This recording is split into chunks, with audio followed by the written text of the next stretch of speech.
Levítico, capítulo de número 4. Nós vamos abordar o capítulo 4, do verso 1 até o capítulo 5, verso de número 13. Então, por favor, mantenha a sua Bíblia aberta nesse texto. Nós vamos lendo à medida que tivermos necessidade. Nós estamos expondo aqui aos domingos à noite o livro de Levítico.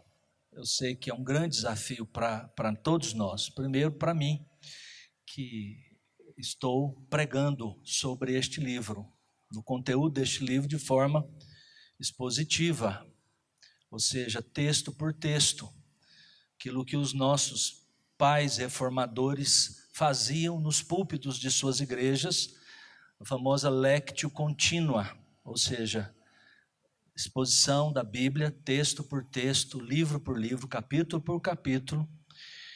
Assim fez Calvino, assim fizeram outros até os nossos dias. Isso é uma forma de fazermos isso, de pregação nas igrejas reformadas pelo mundo afora. Nós cremos que a Escritura é a palavra de Deus, e ela fala conosco, e ela nos instrui, toda ela, não alguns pedaços que algumas partes intuitivamente mais interessantes, que salta aos olhos como sendo algo gostoso. Salmo 23 também o é, obviamente, tem muitas lições inspiradas, mas toda a Escritura, diz o apóstolo Paulo, é inspirada por Deus e é útil para o ensino.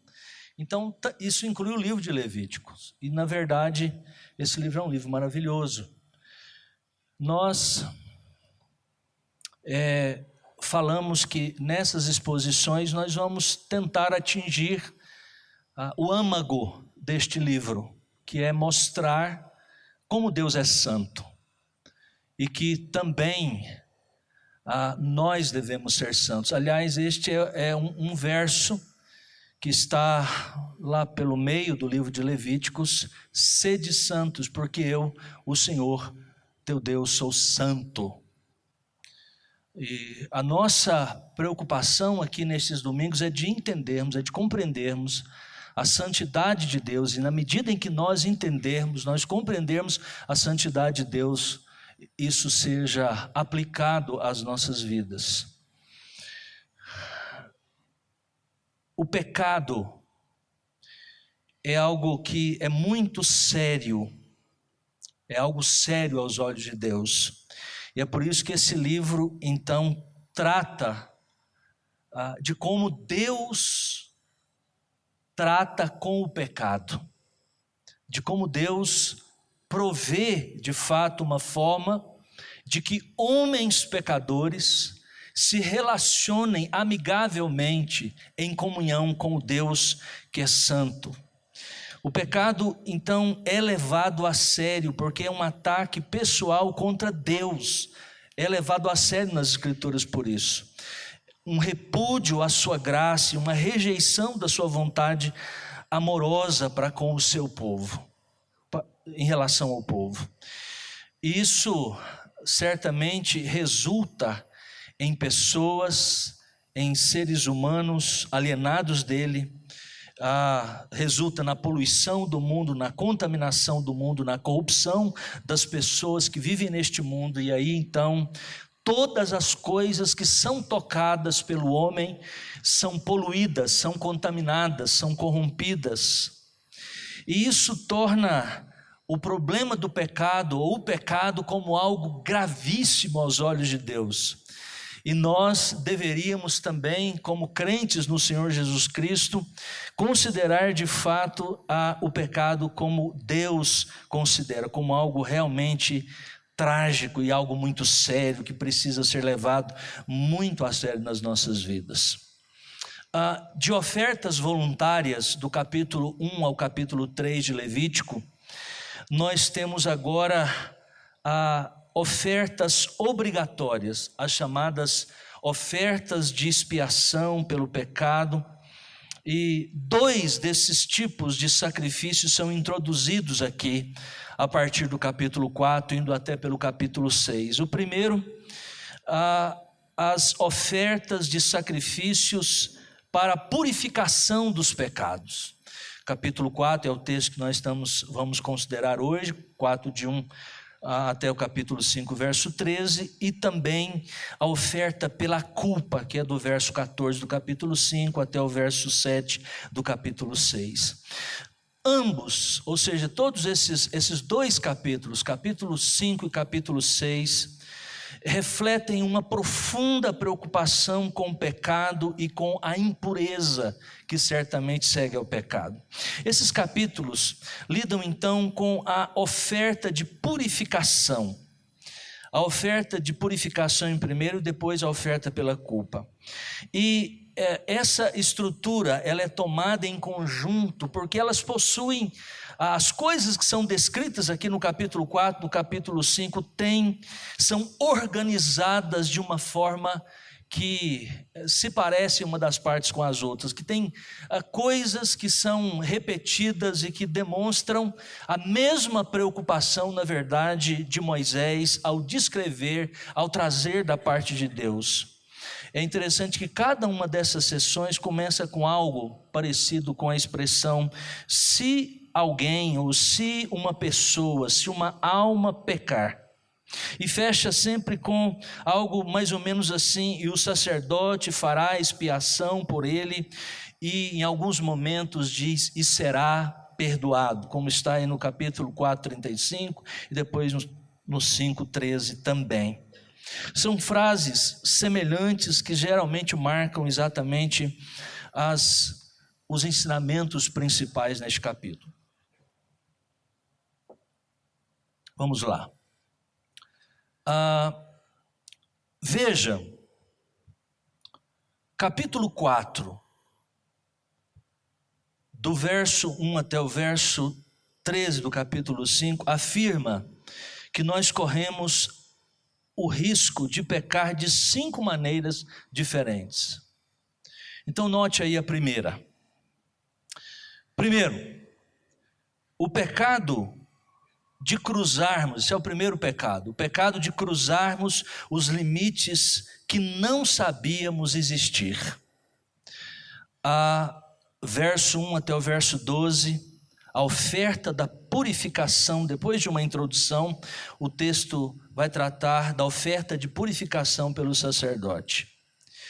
Veja aí, eu vou ler, então acompanhe na sua Bíblia, a gente vai fazer assim hoje, eu vou lendo à medida que houver necessidade. Capítulo 4 de Levítico. O Senhor disse a Moisés: fala aos israelitas: se alguém pecar por ignorância, fazendo qualquer coisa que o Senhor proibiu. Pare aí. Pecados por ignorância. É interessante isso. E aqui, a gente poderia, traduzindo numa linguagem melhor, dizer que Deus está preocupado com o pecado de cruzarmos os limites que não sabíamos existir, ou em outras palavras, somente o pecado que ele chama aqui de ignorância. Algumas versões talvez o pecado de inadvertência, ou alguma coisa mais ou menos que signifique isso. O que significa isso? É interessante que para Deus, na sua palavra, o desconhecimento da lei não absolve ninguém da culpa por uma infração cometida. Nós temos na nossa sociedade princípios semelhantes. Não é porque você não sabe que existe, que você ignorou uma placa de trânsito, por exemplo, em algum determinado lugar, você não viu uma placa que não poderia estacionar em determinado lugar, que você pode usar isso como prerrogativa, como uma explicação, como uma justificativa diante de alguém, de um policial, de alguém que mexe com o trânsito. Não é justificativo para você dizer que não deve ser multado, mesmo que você não soubesse. Então há algumas similaridades, há algumas coisas que nós podemos usar como analogia no nosso mundo, mas uma coisa que fica muito claro na Escritura Sagrada, o autor não está tratando dos pecados deliberados, daqueles que nós arquitetamos. Para esses há um outro tipo de tratamento, e muito provavelmente muitos desses pecados estão incluídos nessa lista. Mas Deus é um Deus tão santo que inclusive os pecados de inadvertência, os pecados chamados de ignorância também, eles serão punidos. Eles serão também punidos. O termo aqui por ignorância pode ser traduzido no sentido por engano, erroneamente ou inadvertidamente, significando um pouco ou um passo em falso. No entanto, se a pessoa tivesse transgredido a lei por negligência ou por ignorância, ela ainda seria culpada de transgressão. A tradução muitas vezes usada, como já disse, não intencional, inadvertido, como a gente tem nas nossas versões, às vezes pode distorcer um pouquinho o sentido disso aqui.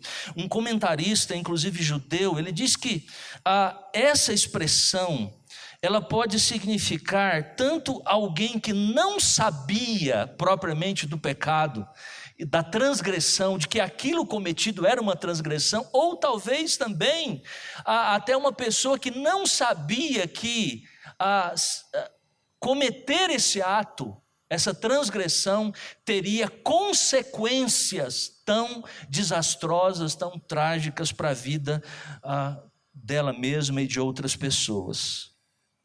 Agora, o primeiro exemplo, ele vai dar várias ilustrações, vários exemplos aqui sobre esse tipo de pecado, os pecados por ignorância, ou os pecados que nós cruzamos os limites do que não sabíamos existir como sendo uma transgressão. O primeiro é o do sumo sacerdote, ou como diz o verso número 3, veja aí: se for o sacerdote ungido que pecar, tornando o povo culpado, oferecerá ao Senhor um novilho sem defeito como oferta pelo pecado que cometeu. É o sacerdote ungido, obviamente, é o sumo sacerdote, aquele que era colocado para representar o povo perante Deus.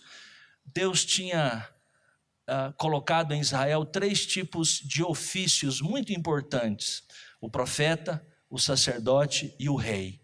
O profeta era aquele que falava a palavra de Deus para o povo, transmitia o que Deus queria para o povo. Mas o sacerdote era aquele escolhido por Deus para trazer as pessoas até Deus. Se o profeta trazia Deus ao povo através da sua palavra, o sacerdote levava o povo até Deus através dos sacrifícios. Esse era o ministério de um sacerdote, e por isso era alguém escolhido a dedo. O sumo sacerdote só era escolhido um de cada vez. Havia muitos sacerdotes, e dentre esses sacerdotes da tribo de Levi, havia uma família de onde deveria vir o sumo sacerdote. Veja, por isso que é o primeiro pecado, ou da pessoa que pecava, que deveria ser tratado. Era uma pessoa muito importante. Por isso que ele aqui: se for o sacerdote ungido que pecar, tornando o povo culpado. Veja a gravidade. Embora a Escritura nunca nos autorize dizer que existem pecados maiores do que os outros, nós podemos sim aprender das Escrituras que existem pecados que têm consequências muito mais graves do que outros pecados, inclusive de pessoas. Há pecados de algumas pessoas que foram imbuídas de uma responsabilidade tão grande no meio do povo de Deus, que o pecado dessas pessoas traz mais tragédias, traz mais problemas do que outras pessoas. Aqui está o caso. Ele era o sumo sacerdote, o sacerdote ungido. Então, era uma pessoa importante. Veja o verso de número 3, diz que um novilho sem defeito deveria ser oferecido.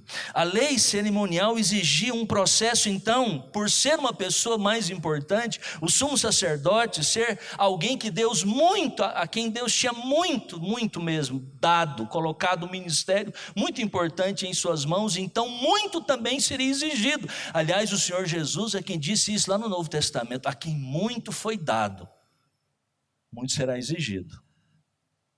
Muito será exigido. E para ele, note bem que o seu sacrifício, ou o animal sacrificado, seria um novilho sem defeito. Era o sacrifício mais caro em Israel. Se você observar todos os outros sacrifícios da agora em diante, ao tratar-se do povo, ao tratar do príncipe inclusive, das pessoas comuns, das pessoas mais pobres dentre o povo, vai diminuindo a importância do sacrifício e o preço inclusive do sacrifício. Para esse sumo sacerdote, o texto diz que era um novilho sem defeito. Era muito caro, inclusive, o novilho. É famosa essa ideia do novilho sem defeito, ou do novilho cevado. A parábola chamada do filho pródigo, né? Ou dos 2 filhos perdidos, é um melhor título para esse. O grande problema daquela parábola é exatamente o novilho cevado. Para este teu filho você matou o novilho cevado. Possivelmente era esse novilho que era sacrificado pelo sumo sacerdote.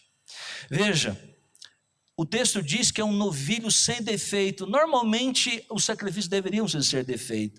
Em alguns casos, em alguns sacrifícios, poderia ter algum defeito, não haveria problema, depende do sacrifício, mas este era tão importante que, à luz do Novo Testamento, isso faz uma referência muito importante àquilo que se torna figura exatamente para o tipo de pessoa, aquele que ofereceria o sacrifício completo, cabal, que era o sacrifício de si mesmo, o Filho de Deus. Segundo aos Coríntios, capítulo de número 5, verso de número 21, nos diz que ele, Jesus Cristo, era santo, sem defeito. O próprio sacrifício de Cristo oferecido por nós era um sacrifício perfeito. Ele mesmo, a sua vida foi uma vida impecável. Nunca se viu dolo, nenhuma ação errada em sua vida. Nenhuma palavra ele proferiu neste mundo em qualquer momento. Nenhum pensamento passou pela mente de Jesus que fosse impuro. O sacrifício deste novilho sem defeito exatamente apontava para aquele sacrifício, o sacrifício de Cristo, da pessoa humana completamente perfeita. A vida de Jesus não havia uma nódoa sequer. Veja, interessante, verso 4 ao verso 7, note aí sobre como era feito esse sacrifício, diferente dos outros que virão mais na frente. Levará o novilho à entrada da tenda da congregação, ou da revelação, como diz a minha versão, diante do Senhor. Porá a mão sobre a cabeça do novilho e o sacrificará diante do Senhor. Então o sacerdote ungido pegará um pouco do sangue do novilho e o levará à tenda da revelação. E molhando o dedo do sangue, o aspergirá 7 vezes diante do Senhor, diante do véu do santuário. O sacerdote também porá um pouco de sangue diante do Senhor, sobre as pontas do altar do incenso aromático que está na tenda da revelação, e derramará todo o resto do sangue do novilho na base do altar do holocausto, que fica à entrada da tenda da revelação. Veja, aspergir o sangue dentro do lugar sagrado indica que a poluição causada pelo pecado do sacerdote era mais grave do que o pecado de um leigo. Se você olhar, comparar os próximos sacrifícios das pessoas, do povo, do príncipe, até o capítulo 5, você observará que somente o sacrifício do sacerdote, ele além de ser realizado ali na entrada do templo, ele também deveria entrar até a divisa do santo lugar com o santo dos santos.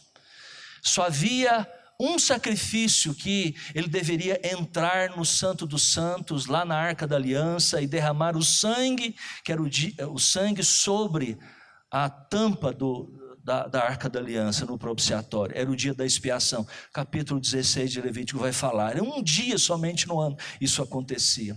Mas esse pecado do sumo sacerdote era tão grave, tão sério, de alguém que tinha recebido tanto de Deus, que estava tão próximo de Deus, Deus falava com ele, por isso havia tanta responsabilidade nisso, que o pecado dele, como ele entrava todos os dias no tabernáculo para oficiar, para apresentar sacrifício, o seu pecado, sendo mais grave, tendo maiores consequências para o povo de Deus, ele então ia até, bem perto do Santo dos Santos, aspergia sangue na cortina que separava o santo do santo dos santos, o santo lugar do santo dos santos.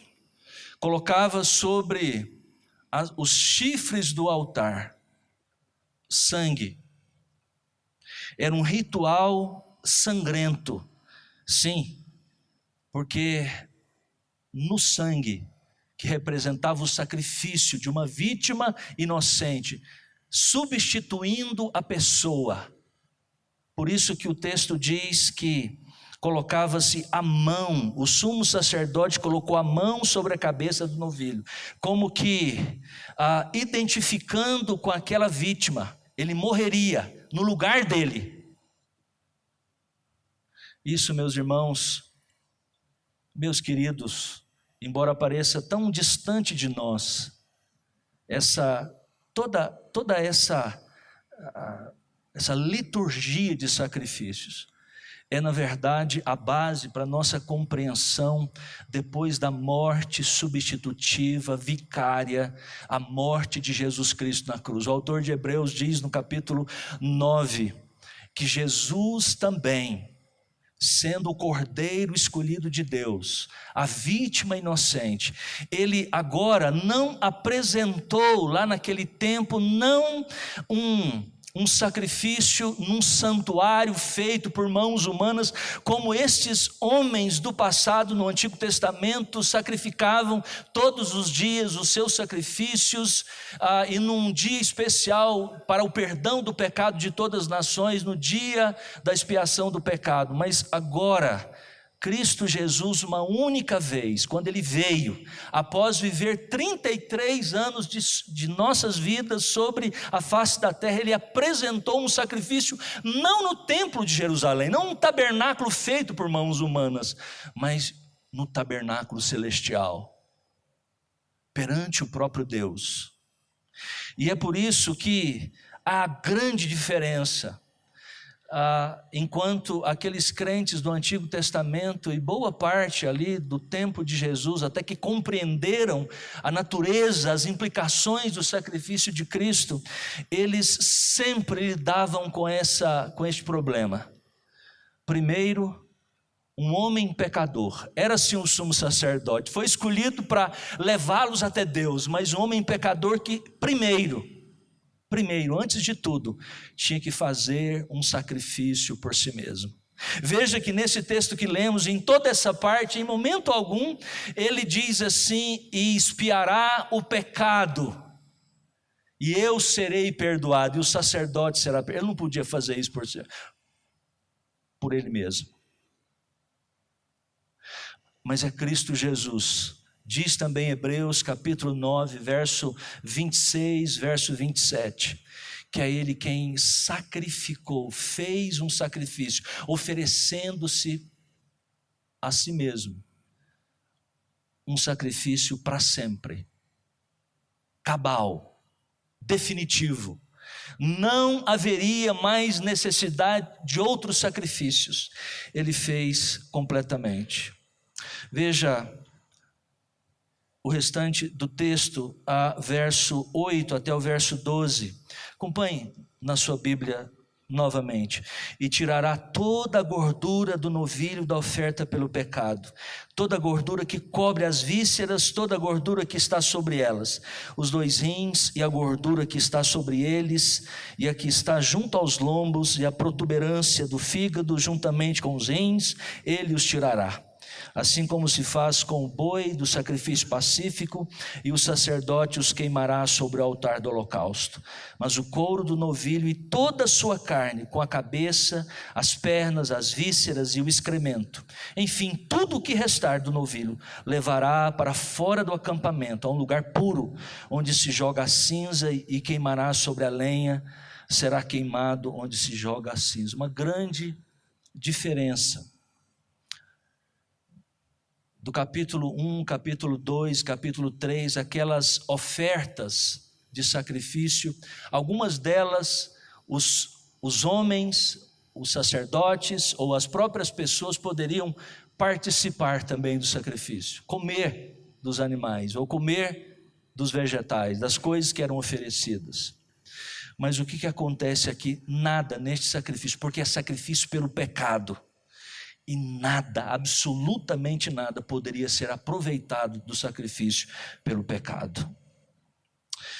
O restante do texto, nós temos, a partir do verso 13 até o verso 21, o pecado de acompanhar os atos da comunidade, que é exatamente a oferta de purificação pela congregação. Além dos mesmos rituais que eram feitos em alguns momentos muito semelhantes à oferta do sacrifício pelo sumo sacerdote, há algo que é dito lá no verso de número 20, que é assim: fará com este como se fez com o novilho da oferta pelo pecado, e o sacerdote fará expiação por eles e serão perdoados.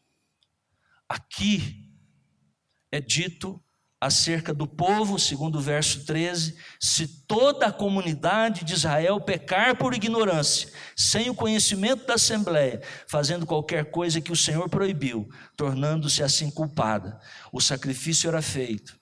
O texto diz que se fará expiação pelo pecado, e eles serão perdoados. É o tipo de pecado em que as pessoas, segundo nós temos no verso número 13, acompanham, porque os outros fazem, nós poderíamos dizer de um ponto de vista bem nosso, bem do nosso tempo, que é aquele tipo de pecado que a gente comete porque os outros cometeram também. Às vezes a gente não justifica assim os nossos pecados. Pastor, todo mundo faz lá no meu trabalho, então eu também faço.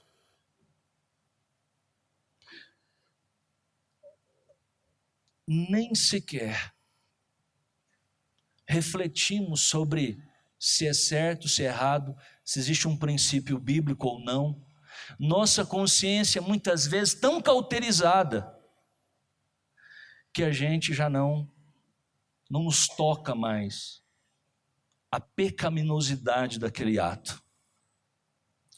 Terceiro grupo é o pecado de pensarmos que nossas responsabilidades servem como desculpa. É aquela atitude da pessoa que diz o seguinte: olha, o senhor porque não está na minha posição. Veja, capítulo 4, verso 22 ao verso 26, quando um líder pecar fazendo por ignorância qualquer coisa que o Senhor seu Deus proibiu e assim se tornar culpado, quando for notificado do seu pecado, levará como oferta um bode sem defeito. Veja que é um bode, não um novilho, como nos outros 2 sacrifícios, porque embora esse príncipe aqui, um líder, seria o líder das tribos, talvez o líder de algumas famílias importantes também, embora os pecados deles com certeza teriam mais gravidade do que os pecados das pessoas comuns. Há também, segundo o texto, provisão para o pecado. A mesma coisa é dita no final do verso 26, assim o sacerdote fará expiação do pecado em favor dele e ele será perdoado. O próximo na lista, verso 27 até o verso 35, é o pecado de pensarmos que nossa insignificância nos justifica. É a oferta de purificação das pessoas comuns. Note aí o verso 27. E se alguém dentre o povo pecar por ignorância, fazendo qualquer coisa que o Senhor proibiu, e assim se tornar culpado, quando for notificado do pecado que cometeu, levará como oferta pelo pecado cometido uma cabra sem defeito. Aqui há possibilidades de outros tipos de animais, mas o que é interessante aqui é que não é porque as pessoas comuns, os crentes lá de Israel, porque eram pessoas comuns dentre o povo, os pecados delas não tinham importância. Qualquer pecado, o que nós achamos o menor deles, o mais sem importância, não passa desapercebido do olhar penetrante, santo, do Deus Todo-Poderoso, daquele que diz que é santo, santo, santo. Há diferença certamente na gravidade das consequências, mas pecado sempre é transgressão à lei de Deus. É por isso que, embora existam essas gradações de pecados, de consequências de pecados, é descrito um por um, cada categoria de pessoas. Certas ideologias sociais do século XX, especialmente que floresceram no século XX, e muitas delas que introduziram-se na igreja de Nosso Senhor Jesus Cristo, em parte, pelo menos da igreja, parece que, de uma certa maneira, tentaram desculpar, né, o pecado dos pobres, por exemplo. São pobres. Olha a situação econômica, essa é a maior miséria, esse é o pecado, essa condição subhumana que vivem. Deus não pensa assim.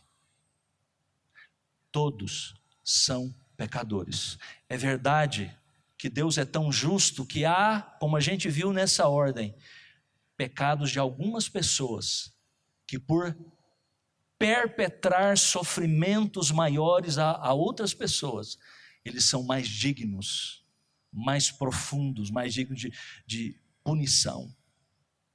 Mas Deus não tolera o pecado na sua presença. É por isso que em cada uma dessas descrições há um sacrifício, há um animal, há alguma coisa, há um sangue que é jorrado, que é vertido, é aspergido em alguma parte do santuário, e aquilo representa exatamente o sacrifício maior de Cristo que ocorrerá, como ocorreu à luz do Novo Testamento.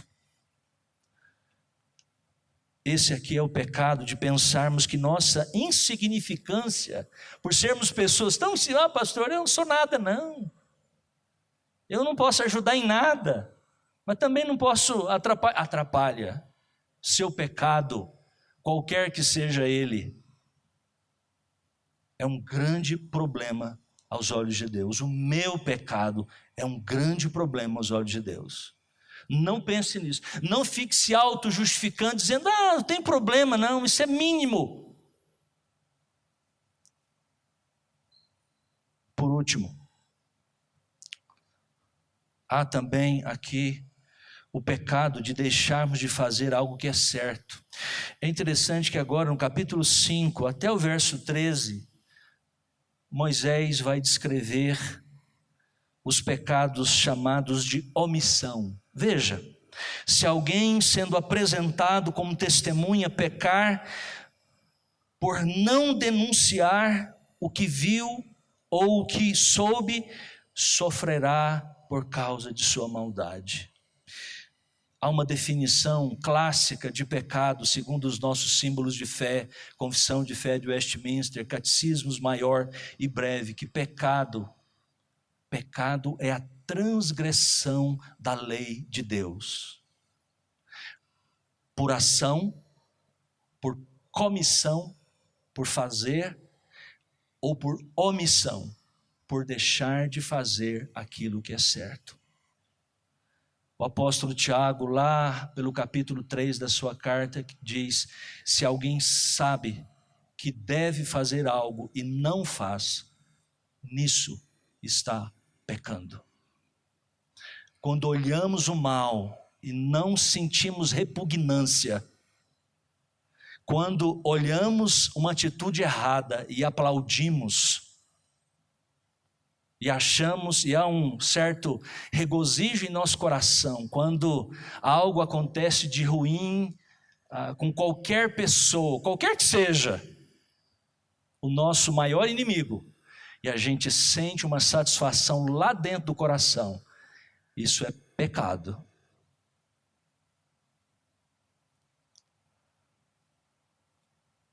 Ele descreve 3 tipos aqui.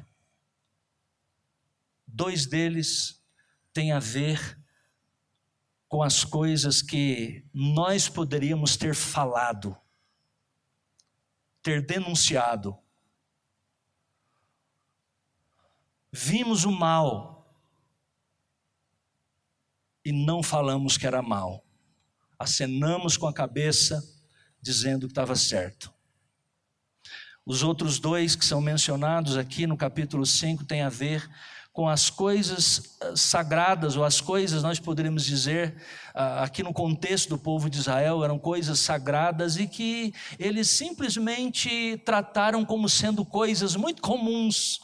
Deus tinha dito que deveriam fazer com muito zelo as coisas relacionadas ao culto, as coisas da palavra de Deus, os próprios sacrifícios, e do próprio cuidado na purificação pessoal, e eles simplesmente acharam que era coisa sem importância. Deus diz que isso também é pecado, tanto que o mesmo ritual, diferentes animais poderiam ser usados, mas o sangue deveria ser derramado, a vítima inocente no lugar do pecador, o mesmo princípio. Como é que nós podemos, irmãos, aplicar isso às nossas vidas? Esses capítulos 4 e capítulo 5. Em primeiro lugar, o pecado é algo sério aos olhos de Deus, qualquer que seja ele. Aqueles que nós chamamos de pecados capitais ou pecados veniais, essa distinção ela não é bíblica, mas às vezes ela serve para nos mostrar algumas coisas, mas tudo é pecado diante de Deus, tudo aquilo que transgride por pensamentos, palavras, obras. O pecado é algo odiável, é isso que esse livro quer nos transmitir.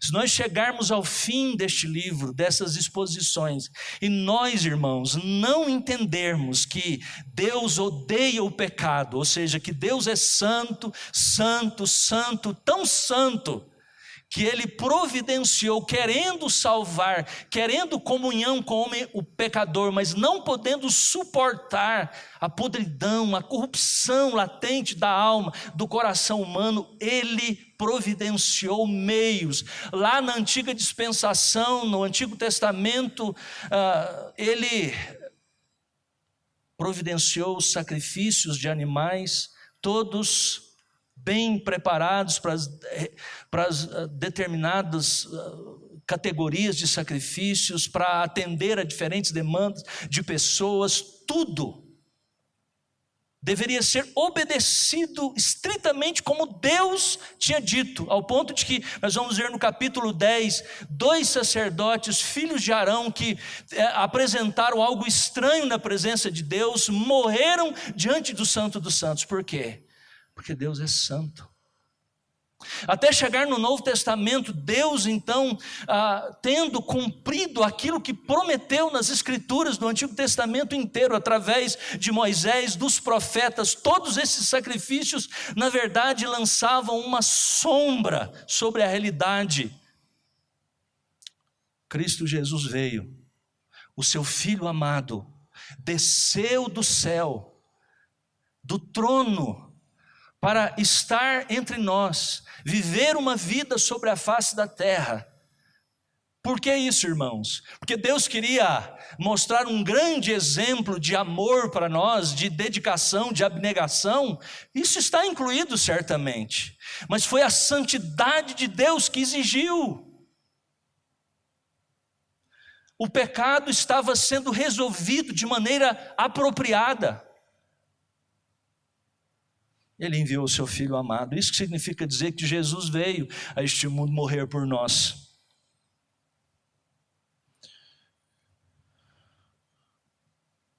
O pecado é algo sério aos olhos de Deus. Nós precisamos, então, tratar dele. Essa é a segunda implicação. Se a morte de Cristo resolveu o problema da nossa corrupção, da nossa culpa diante de Deus, mas nós continuamos pecando, somos pecadores. A certa altura nesse texto, depois de oferecer o sacrifício, eles deveriam confessar os seus pecados. O sacrifício era feito, mas eles deveriam falar com os próprios lábios ao sumo sacerdote dos seus próprios pecados.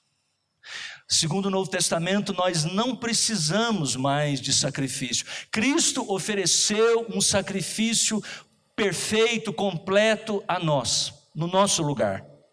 Ele se ofereceu a si mesmo. Mas nós continuamos pecadores. Nós somos libertos da culpa. Não há mais nada de sanção penal sobre nós. Nós nos livramos do inferno por causa do sangue de Jesus, do sacrifício de Jesus por nós. Nós vamos pela eternidade afora estar no novo céu e na nova terra, experimentando a graça de Deus. Todos aqueles que creem no Evangelho, esta é a garantia que temos. Mas a Bíblia diz que nós continuamos pecadores. 1 João capítulo 2, verso 1, ele diz: filhinhos, essas coisas vos escrevo para que não pequeis. Se todavia, pecado deve ser um acidente de percurso na vida do povo de Deus, na vida do crente. Não algo que a gente acaricia, olha, enamora-se e pratica e vive nele. A marca verdadeira do cristão, segundo essa mesma epístola de João, é não viver no pecado ou na prática do pecado. Se todavia alguém pecar, nós temos um advogado junto ao Pai, Jesus Cristo justo. Ele é a propiciação pelos nossos pecados. Nós podemos hoje mesmo usufruir, nós podemos aproveitar daquilo que Cristo fez de uma vez por todas, por nós, no Calvário. Se confessarmos os nossos pecados, Ele é fiel e justo para nos perdoar os pecados e nos purificar de toda injustiça. Você crente, você que confia que Cristo morreu pelos seus pecados, que eles já foram perdoados, que a obra dele, durante aqueles 33 anos de vida, de obediência, em todos aqueles anos, e de uma obra também pelo pecado, uma morte de cruz, um sacrifício por nós, você agora pode também experimentar do perdão todos os dias. Tendo pecado, a Bíblia diz: confesse o pecado a Deus, assuma. O que é confessar? É dizer com os próprios lábios: Senhor, eu pequei nisso e nisso. Para o próprio Deus, não precisamos mais de intermediário, nós podemos ir até Ele. Ele é o nosso sumo sacerdote. A Bíblia diz lá: se confessarmos a Ele os nossos pecados, Ele é fiel e justo para nos perdoar os pecados e nos purificar de toda injustiça. Vamos orar.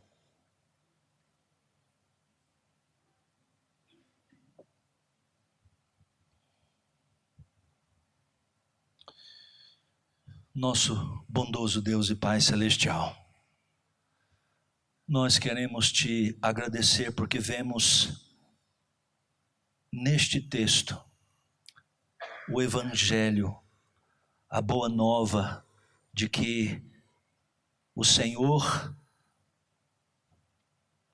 tendo nós pecado contra ti, o Senhor providenciou um sacrifício que foi suficiente, a respeito do qual todos estes sacrifícios da antiga dispensação eram meros símbolos ou sombra do verdadeiro sacrifício, do Cordeiro de Deus, que definitivamente resolveu o problema da nossa culpa, do nosso pecado diante do Senhor.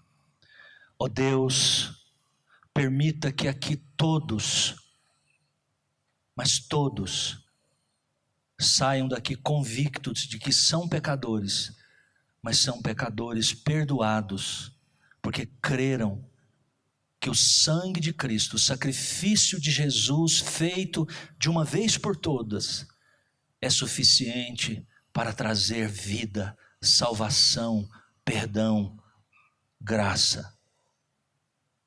Deus querido, visita, opera em cada um desses corações. Aqueles que já têm a boa confissão, já creram no Evangelho e têm professado a sua fé por anos. Senhor, permita-lhes, desperta-os, ó Deus, para não tolerarem em suas vidas pecados, mas possam entregá-los, confessá-los a Ti e viverem uma vida diferente. Deus, Tu és santo.